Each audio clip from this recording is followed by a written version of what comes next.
सकाळचे कोवळे ऊन हळूहळू अंगणात पसरत होते. घराच्या स्वयंपाकघरातून चहाचा सुगंध आणि तव्यावर भाजत असलेल्या पोळ्यांचा मंद वास सगळ्या घरात दरवळत होता. नीलम आणि तिची आई दोघीही नाश्त्याची तयारी करत गुंग होत्या. आई कढईत उपमा हलवत होती तर नीलम चहासाठी आले ठेचत होती. घरात साधीच सकाळ होती, पण दोघींच्या गप्पांमुळे वातावरण अगदी आनंदी झालं होतं. आई, थोडं जास्त आलं टाकू का चहात? नीलमने हसत विचारलं. आईने तिच्याकडे पाहत हलकेच हसून उत्तर दिलं. हो टाक ग, तुझ्या बाबांना थोडा कडकच चहा आवडतो. नाहीतर पुन्हा म्हणतील तुझ्या आईला चहा करायला अजून शिकायचं आहे. नीलम लगेचच खळखळून हसली. अगं आई, बाबा तर काहीही बोलतात. कालच म्हणत होते तुझ्या हातचा उपमा खाल्ला की ऑफिसमध्ये झोप येते. आईने बनावटी रागाने डोळे मोठे केले. अगं हो, पण तरी रोज ताट साफ करून खातातच ना. बोलायला मात्र काही कमी नाहीत. इतक्यात हॉलमध्ये बसलेले बाबा वर्तमानपत्र वाचत होते. स्वयंपाकघरातून येणाऱ्या दोघींच्या हसण्याचा आवाज त्यांच्यापर्यंत पोहोचत होता. त्यांनी मोठ्याने आवाज दिला. अहो, काय चाललंय तिकडे? माझ्याविषयी चर्चा चालू आहे ना? नीलमने आईकडे डोळा मारला आणि मोठ्याने उत्तर दिलं. नाही बाबा, आम्ही तर तुमचं कौतुकच करत होतो. बाबांनी हसत म्हटलं. हो का? मग इतकं हसण्याचं कारण काय? आई लगेचच म्हणाली. तुमचं कौतुक करताना आम्हाला हसूच येतं. काय करू? घरात पुन्हा एकदा हसण्याचा मोठा आवाज घुमला. अशा छोट्या छोट्या टोमण्यांमध्ये चेष्टा मस्करीत त्यांचं घर जणू अधिकच उबदार वाटत होतं. नीलमला अशा सकाळी खूप आवडत असत. आईसोबत स्वयंपाकघरात उभं राहून गप्पा मारणं, बाबांना चिडवणं आणि त्या साध्या क्षणातून मिळणारा आनंद, हे सगळं तिच्यासाठी खूप मौल्यवान होतं. चहा तयार झाला. नीलमने 3 कप ट्रेमध्ये ठेवले आणि हॉलमध्ये आली. बाबांसमोर कप ठेवताना ती हसत म्हणाली. घ्या बाबा, आज खास कडक चहा. तक्रार नको हं. बाबांनी कप हातात घेतला, एक घोट घेतला आणि थोडा गंभीर चेहरा करत म्हणाले. आज तर चहा छान झालाय. म्हणजे आता मला रोज अशीच सेवा मिळणार का? आईने लगेच उत्तर दिलं. अहो, रोज अशी सेवा मिळावी म्हणूनच तर इतकं बोलत असता. त्या क्षणी पुन्हा सगळे हसले. त्या साध्या सकाळीतही इतकं प्रेम, आपुलकी आणि हलकी-फुलकी चेष्टा होती की घरात एक वेगळंच समाधान पसरलं होतं. नीलम मनात विचार करत होती. कधी-कधी आयुष्यातले सगळ्यात मोठे आनंद हे अशा साध्या सकाळींमध्येच दडलेले असतात, जिथे चहाचा सुगंध, आईच्या गप्पा आणि बाबांची चेष्टा मिळून घराला खरं घरपण देतात. तिघेजण नाश्ता करायला डायनिंग टेबलवर एकत्र बसले. नीलमने गरम गरम उपमा ताटात वाढला. आईने पोळ्या आणि लोणी ठेवले. तर बाबा अजूनही वर्तमानपत्र हातात धरूनच बसले होते. घरात सकाळची शांतता आणि चहाचा मंद सुगंध दरवळत होता. काही क्षण सगळे शांतपणे नाश्ता करत होते, पण आईच्या मनात मात्र एक वेगळाच विचार सतत फिरत होता. आईने नीलमकडे पाहिलं. तिच्या चेहऱ्यावर हलकंसं हसू होतं, पण मनात थोडी काळजीही होती. काही वेळ ती शांत राहिली, मग हळूच बोलायला सुरुवात केली. नीलम, एक गोष्ट बोलायची होती ग. नीलमने चमचा थांबवला आणि आईकडे पाहत म्हणाली. काय आई, इतक्या गंभीरपणे का बोलतेस? आईने एक खोल श्वास घेतला आणि शांत आवाजात म्हणाली. तुझे वय आता चांगलंच झालं आहे. आम्हाला वाटतं आता तुझ्यासाठी एखादा चांगला मुलगा बघायला हवा. ते शब्द ऐकताच नीलम काही क्षण गप्प झाली. तिच्या हातातला चमचा तसाच ताटात थांबला. तिच्या चेहऱ्यावरचं हसू हळूहळू कमी झालं. बाबांनीही वर्तमानपत्र खाली ठेवलं आणि दोघींकडे पाहू लागले. आई पुन्हा हळू आवाजात म्हणाली. आम्ही तुला जबरदस्ती करणार नाही ग, पण आई बाबा म्हणून तुझ्या भविष्याची काळजी वाटते. आयुष्यभर तुझ्यासोबत राहील असा एखादा चांगला साथीदार मिळावा, बस एवढीच इच्छा आहे आमची. नीलमने बाबांकडे पाहिलं. बाबांनी हलकंसं हसत म्हणलं. तुझी आई बरोबरच म्हणते. कालच माझ्या एका मित्राने त्याच्या नातेवाईकांच्या मुलांबद्दल विचारलं होतं. मुलगा चांगल्या नोकरीत आहे, स्वभावानेही शांत आहे म्हणे. नीलमच्या मनात मात्र त्या क्षणी अनेक विचारांची गर्दी झाली. काही क्षण ती काहीच बोलली नाही. तिच्या डोळ्यात थोडासा संकोच आणि थोडीशी अस्वस्थता दिसत होती. ती हळू आवाजात म्हणाली. आई, बाबा, तुम्ही जे म्हणता ते मला समजतं, पण लग्न म्हणजे फक्त 2 कुटुंबांचा निर्णय नसतो ना. माझंही काही स्वप्न आहे, काही विचार आहेत. आईने लगेच तिच्या हातावर हलकेच हात ठेवला. आम्हाला माहीत आहे गं, म्हणूनच तर तुला आधी सांगतो आहोत. तुझ्या मनाविरुद्ध काहीच करणार नाही आम्ही.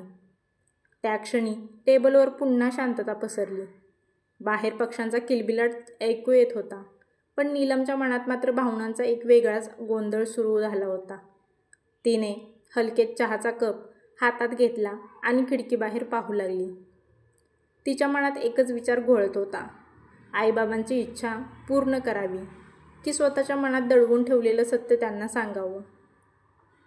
त्या सकाळी साध्या नाश्त्याच्या टेबलवर सुरू झालेला तो विषय नीलमच्या आयुष्यात एक मोठा वळण घेणार होता. नीलम काही क्षण शांत बसली होती. आईबाबांनी लग्नाचा विषय काढल्यावर तिच्या मनात अनेक विचारांची गर्दी झाली होती. तिने हलकेच चहाचा कप खाली ठेवला आणि आईबाबांकडे पाहत शांत पण ठाम आवाजात बोलायला सुरुवात केली. आई, बाबा, मला लग्नाला काहीच विरोध नाही, पण माझ्या मनात एक गोष्ट खूप स्पष्ट आहे. आईने आश्चर्याने तिच्याकडे पाहिलं. काय गं, सांग ना. नीलमने एक खोल श्वास घेतला. तिच्या डोळ्यात थोडं प्रेम, थोडी चिंता आणि खूप आदर दिसत होता. मला असा नवरा पाहिजे जो फक्त मला नाही तर तुम्हा दोघांनाही आपले समजेल. ज्याला वाटेल की माझे आईबाबा म्हणजेच त्याचेच आईबाबाही आहेत. ते शब्द ऐकताच आई आणि बाबा दोघेही शांत झाले. नीलम पुढे बोलू लागली. तुम्ही दोघांनी माझ्यासाठी आयुष्यभर किती कष्ट घेतले. माझ्या प्रत्येक छोट्या मोठ्या स्वप्नांसाठी स्वतःच्या इच्छा बाजूला ठेवल्या. आज मी जे काही आहे ते फक्त तुमच्यामुळेच आहे. मग लग्न झाल्यावर मी तुम्हाला कसं विसरू शकते. आईच्या डोळ्यात हलकेच पाणी तरळलं. ती काही बोलणार इतक्यात नीलम पुन्हा म्हणाली, मला असा नवरा हवा आहे जो माझ्या स्वप्नांना समजून घेईल आणि मला इतकी ताकद देईल की मी तुमच्यासाठीही काहीतरी करू शकेन. मला तुमचं आयुष्य आरामात, आनंदात जावं असं वाटतंय. तुम्हाला कधीच असं वाटायला नको की मुलगी लग्न करून गेली आणि सगळं संपलं. बाबांनी शांतपणे तिचं बोलणं ऐकलं. त्यांच्या चेहऱ्यावर अभिमानाचं हलकंसं हास्य उमटलं. ते हळू आवाजात म्हणाले, नीलम, आम्हाला तुझ्याकडून कधीच काहीही अपेक्षा नव्हती. मुलगी आनंदात असली की आईबाबांना सगळं मिळाल्यासारखं वाटतं. नीलम लगेचच म्हणाली, पण मला आहे ना बाबा, मला तुमच्यासाठी काहीतरी करायचं आहे. लग्नानंतरही मी तुमची मुलगीच राहणार आहे आणि माझा नवरा असा असायला हवा जो या नात्याची किंमत समजेल. आईने तिच्या डोक्यावरून हात फिरवला. तिच्या डोळ्यात आता अश्रू होते, पण त्या अश्रूंमध्ये खूप प्रेम आणि अभिमान दडलेला होता. देव करो ग, तुला खरंच असा समजूतदार मुलगा मिळो, जो तुझ्या मनाची भावना समजेल. त्या क्षणी नाश्त्याच्या टेबलवर एक वेगळीच भावना पसरलेली होती. प्रेम, आदर आणि एकमेकांसाठी असलेली खोल काळजी. नीलमच्या मनात एकच आशा होती, माझ्या आयुष्यात असा माणूस यावा जो मला फक्त पत्नी म्हणून नाही तर मुलगी म्हणूनही जगू देईल. आणि त्या सकाळी तिच्या मनातला तो विचार तिच्या आयुष्याचा सर्वात महत्त्वाचा निर्णय ठरणार होता. नीलमने आपलं बोलणं पूर्ण केलं आणि काही क्षण शांत बसली. आईबाबांच्या चेहऱ्यावरच्या भावना पाहून तिच्या मनातही थोडी घालमेल झाली. तिने हलकेच ताट बाजूला केलं आणि म्हणाली, ठीक आहे, मी जरा माझ्या खोलीत जाते. इतकं बोलून ती हळूच उठली आणि शांतपणे आपल्या खोलीकडे निघून गेली. तिच्या पावलांचा हलका आवाज हळूहळू कमी होत गेला आणि घरात पुन्हा एकदा शांतता पसरली. नीलम दिसेनाशी होताच आईने अचानक बाबांकडे वळून थोड्या रागाने म्हणायला सुरुवात केली, ऐकलत का तुम्ही तिचं? काय अपेक्षा आहेत बघा तिच्या. असा मुलगा मिळणं काही सोपं असतं का?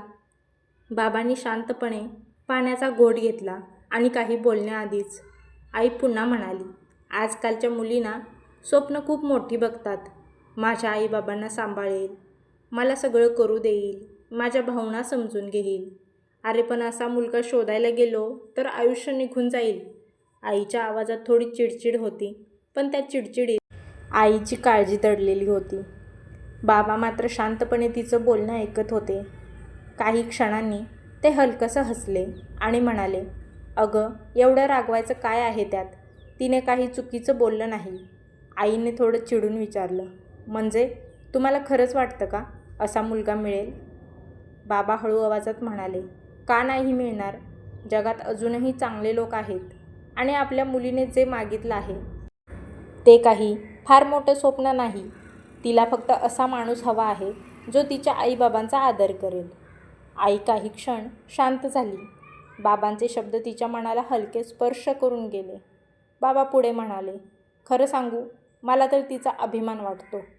आजकाल कित्येक मुलं लग्न झाल्यावर आईबाबांना विसरतात, पण आपली मुलगी अजूनही आपल्यासाठी विचार करते. हे काही कमी आहे का?"